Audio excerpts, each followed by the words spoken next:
ओम परमात्मने नमः। अर्जुन ने तीसरे प्रश्न के रूप में गुणातीत होने का उपाय पूछा था। उसका उत्तर भगवान आगे के श्लोक में देते हैं।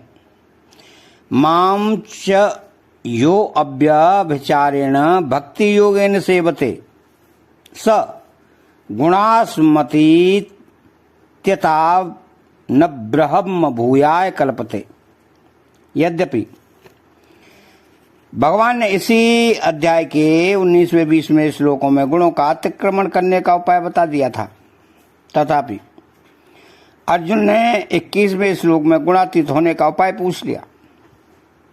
इससे यह मालूम होता है कि अर्जुन उस उपाय के सिवाय गुणातीत होने के लिए दूसरा कोई उपाय जानना चाहते हैं।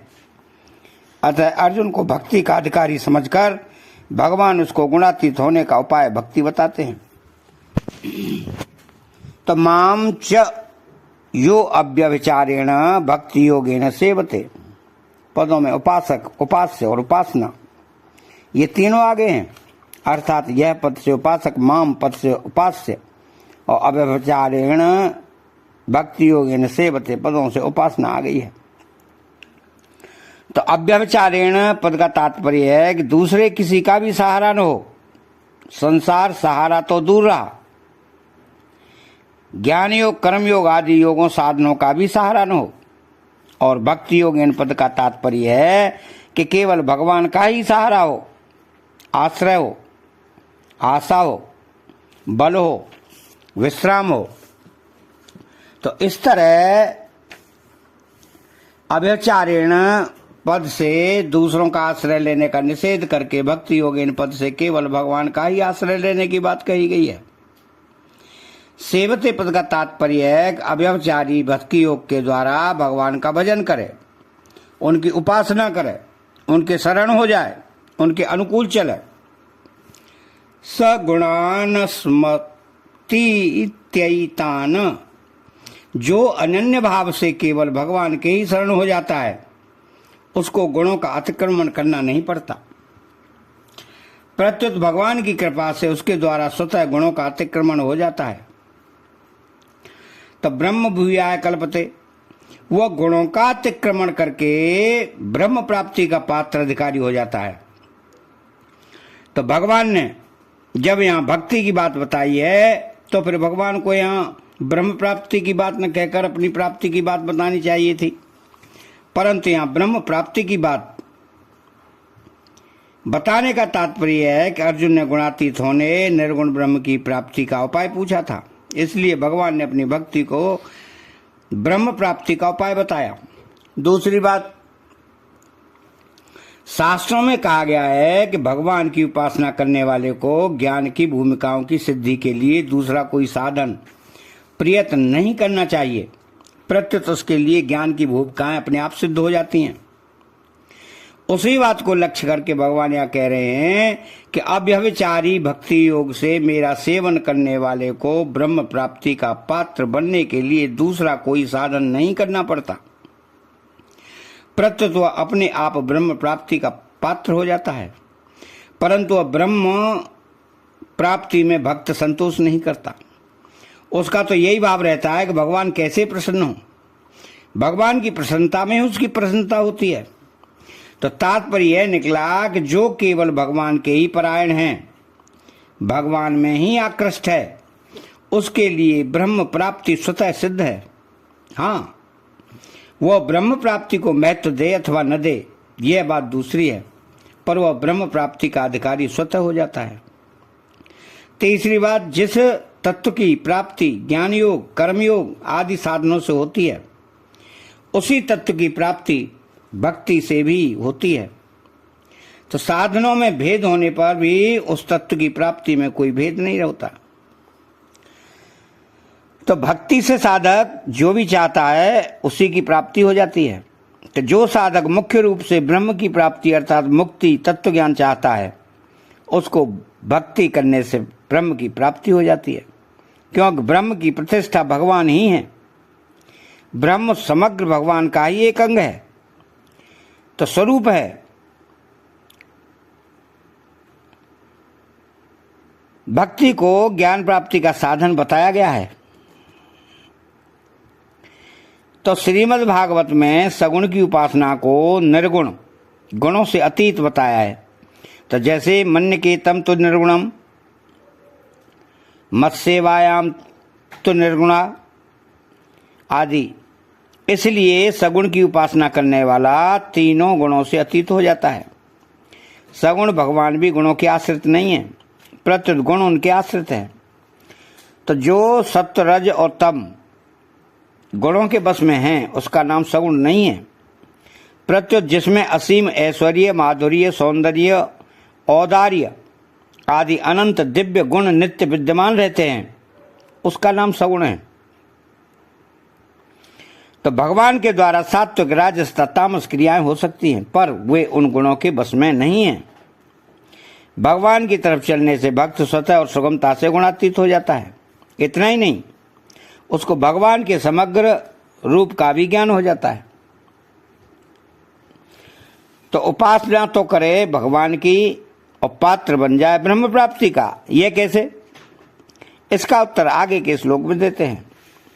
तो ब्रह्मणो हि प्रतिष्ठा हम मृतस्याव्ययस्य च शाश्वतस्य च धर्मस्य सुखस्य एकांतिकस्य च। अर्थात ब्रह्मणो हे प्रतिष्ठा हम, मैं ब्रह्म की प्रतिष्ठा आश्रय हूं। ऐसा कहने का तात्पर्य ब्रह्म से अपनी अभिन्नता बताने में है। जैसे जलती हुई अग्नि साकार है और काष्ठ आदि में रहने वाली अग्नि निराकार है। ये अग्नि के दो रूप हैं, पर तत्वतः अग्नि एक ही है। तो ऐसे ही भगवान साकार रूप से हैं और ब्रह्म निराकार रूप से है। ये दो रूप साधुओं की उपासना की दृष्टि से हैं, पर तत्वतः भगवान और ब्रह्म एक ही है, दो नहीं। जैसे भोजन में एक सुगंध होती है और एक स्वाद होता है। नासिका की दृष्टि से सुगंध होती है और रसना की दृष्टि से स्वाद होता है, पर भोजन तो एक ही है।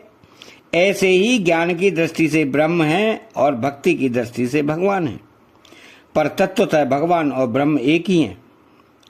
तो भगवान कृष्ण अलग हैं और ब्रह्म अलग है, यह भेद नहीं है, किंतु भगवान कृष्ण ही ब्रह्म है और ब्रह्म ही भगवान कृष्ण है। गीता में भगवान ने अपने लिए ब्रह्म शब्द का भी प्रयोग किया है।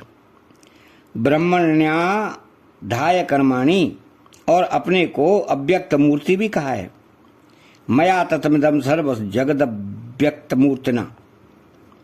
तात्पर्य है कि साकार और निराकार एक ही है, दो नहीं।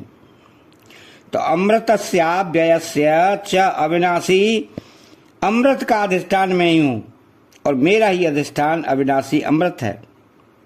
तात्पर्य है कि अविनाशी अमृत और मैं ये दो तत्व नहीं है, प्रत्युत एक ही है। इसी अविनाशी अमृत की प्राप्ति को भगवान ने अमृत मत्स्रुते पद से कहा है। तो शाश्वतस्य च धर्मस्य, सनातन धर्म का आधार मैं हूं और मेरा आधार सनातन धर्म है। तात्पर्य है कि सनातन धर्म और मैं ये दो नहीं है, प्रत्युत एक ही है। तो सनातन धर्म मेरा ही स्वरूप है। गीता में अर्जुन ने भगवान को शाश्वत धर्म का गोप्ता रक्षक बताया है। भगवान भी अवतार लेकर सनातन धर्म की रक्षा किया करते हैं। तो सुखस्य एकांतिकस्य च, एकांतिक सुख का आधार मैं हूं, मेरा आधार एकांतिक सुख है, अर्थात मेरा ही स्वरूप एकांतिक सुख है। भगवान ने इसी एकांतिक सुख को अक्षय सुख, आत्यंतिक सुख और अत्यंत सुख नाम से कहा है। इस श्लोक में ब्रह्मण, अमृतस्य आदि पदों में राहु, होश रह की तरह अभिन्नता में षष्ठी विभक्ति का प्रयोग किया गया है। तात्पर्य है कि राहु का सिर ऐसा जो प्रयोग होता है उसमें राहु अलग है और सिर अलग है, ऐसी बात नहीं है। प्रत्युत राहु का नाम ही सिर है और सिर का नाम ही राहु है। ऐसे ही यहाँ ब्रह्म, अविनाशी, अमृत आदि भी भगवान कृष्ण हैं और भगवान कृष्ण ही कृष्ण, ब्रह्म, अविनाशी, अमृत आदि हैं।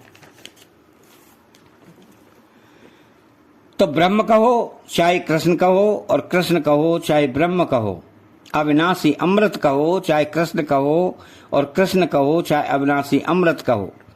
शाश्वत धर्म करो चाहे कृष्ण कहो, और कृष्ण कहो चाहे शाश्वत धर्म कहो। एकांतिक सुख कहो चाहे कृष्ण कहो, और कृष्ण कहो चाहे एकांतिक सुख हो, एक ही बात है।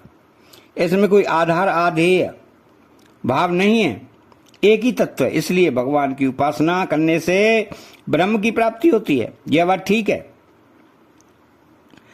लेकिन ब्रह्म तथा अविनाशी अमृत का आश्रय मैं हूं, यह निर्गुण निराकार की तथा ज्ञान योग की बात है। तो शाश्वत धर्म का आश्रय मैं हूं, यह सगुण साकार की तथा कर्मयोग की बात है। और एकांतिक सुख का आश्रय मैं हूं, यह सगुण निराधार की तथा ध्यान योग की बात है। तात्पर्य यह हुआ कि मेरी उपासना करने से, मेरा आश्रय लेने से ज्ञान योग, कर्म योग और ध्यान योग तीनों सिद्ध हो जाते हैं। तीनों से एक ही तत्व की प्राप्ति होती है, जिसको समग्र कहते हैं। तो जितनी भी विभूतियां हैं वे सब भगवान के ऐश्वर्य हैं।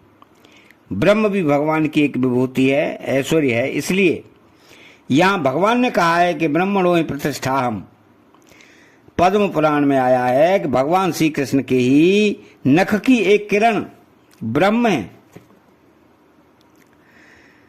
तयत्र खेन्दुरुचिर्ब्रह्म ध्येयं ब्रह्मादिभिः सुरैः गुणत्रयमतीतं तं वन्दे वृंदावनेश्वरम्। भगवान शंकर कहते हैं कि जिनके नख चंद्र की कांति रूप ब्रह्म का देवतागण ध्यान करते हैं, उन त्रिगुणातीत वृंदावनेश्वर भगवान श्री कृष्ण की मैं वंदना करता हूं। अतः चैनल को सब्सक्राइब करें, बेल आइकन घंटी को दबाएं और कमेंट बॉक्स में जय श्री कृष्णा लिखें। बोलो जय श्री कृष्णा।